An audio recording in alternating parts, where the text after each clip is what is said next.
रात के करीब 11 बजे थे। सड़क लगभग खाली थी। हवा में हल्की ठंडक थी और उस सन्नाटे में सिर्फ कदमों की आवाज गूंज रही थी। आकाश एक छोटा सा बैग लेकर उस पुराने घर के सामने खड़ा था। वो घर बाहर से ही अजीब लग रहा था। दीवारों पर दरारें थीं, खिड़कियां टूटी हुई थीं और ऐसा लग रहा था जैसे उस घर में सालों से कोई नहीं रहा हो। लेकिन उसे यही घर मिला था, सस्ता और तुरंत रहने के लिए। उसने धीरे से दरवाजा खोला। कर दरवाजा खुलते ही अंदर से एक ठंडी हवा का झोंका आया, जैसे घर ने खुद उसका स्वागत किया हो। आकाश अंदर गया। चारों तरफ धूल जमी हुई थी। फर्श पर उसके कदमों के निशान साफ दिखाई दे रहे थे। उसने अपना बैग नीचे रखा और गहरी सांस ली। बस कुछ दिन की बात है, उसने खुद से कहा। रात धीरे धीरे गहरी होती गई और फिर ठीक 2:13 पर टक, आकाश की आंख खुल गई। टक टक, वो आवाज ऊपर से आ रही थी, जैसे कोई धीरे धीरे चल रहा हो। आकाश ने घड़ी की तरफ देखा। 2:13। उसका दिल तेज धड़कने लगा। शायद लकड़ी की आवाज होगी, उसने खुद को समझाया। लेकिन टक टक टक, आवाज फिर आई। इस बार पहले से ज्यादा साफ। अब वो पूरी तरह जाग चुका था। उसने ध्यान से सुना। ये कदमों की आवाज थी, बिल्कुल साफ, जैसे कोई उसके सिर के ठीक ऊपर चल रहा हो। लेकिन इस घर में तो वो अकेला था, या वो सच में अकेला था। अगली रात आकाश ने तय किया कि वो सच जानकर रहेगा। रात फिर आई और इस बार वो सोया नहीं, वो बस इंतजार करता रहा। और फिर 2:13। टक टक, वो आवाज फिर शुरू हो गई। इस बार आकाश धीरे धीरे उठा। उसके कदम भारी थे, लेकिन जिज्ञासा डर से बड़ी थी। वो सीढ़ियों की तरफ बढ़ा।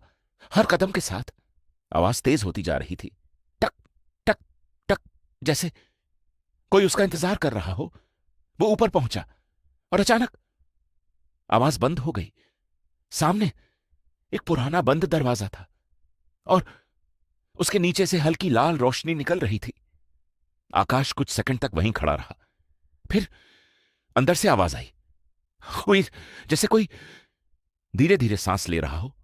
आकाश के हाथ कांपने लगे, लेकिन उसने दरवाजे की कुंडी पकड़ी और धीरे से घुमाई। कर दरवाजा खुल गया। कमरे के अंदर सिर्फ अंधेरा था। आकाश अंदर गया, चारों तरफ देखा, कोई नहीं था। सिर्फ एक पुरानी कुर्सी और दीवारों पर खरोंच के निशान, जैसे किसी ने वहां से निकलने की बहुत कोशिश की हो। आकाश ने पीछे मुड़कर देखा और उसी पल उसे एहसास हुआ कि अब वो अकेला नहीं है। कमरे के कोने से कुछ हिलता हुआ दिखाई दिया। धीरे धीरे एक आकृति अंधेरे से बाहर आई। लंबे बाल, टेढ़ा शरीर और कोई चेहरा नहीं। आकाश की सांस रुक गई। वो आकृति धीरे धीरे उसके पास आई, इतनी पास कि उसकी ठंडी सांस आकाश के चेहरे पर महसूस होने लगी।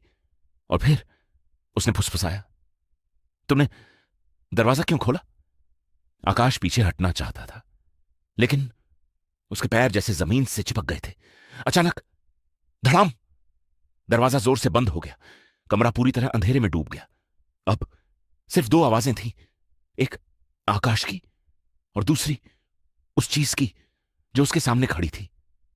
अगली सुबह पड़ोसियों ने देखा, घर का दरवाजा खुला था, अंदर सब कुछ वैसा ही था, लेकिन आकाश कहीं नहीं था। और उस दिन के बाद हर रात ठीक 2:13 पर उस घर के ऊपर वाले कमरे से 2 लोगों के सांस लेने की आवाज आती है, धीरे धीरे, गहरी और डरावनी, जैसे अब वो चीज अकेली नहीं है।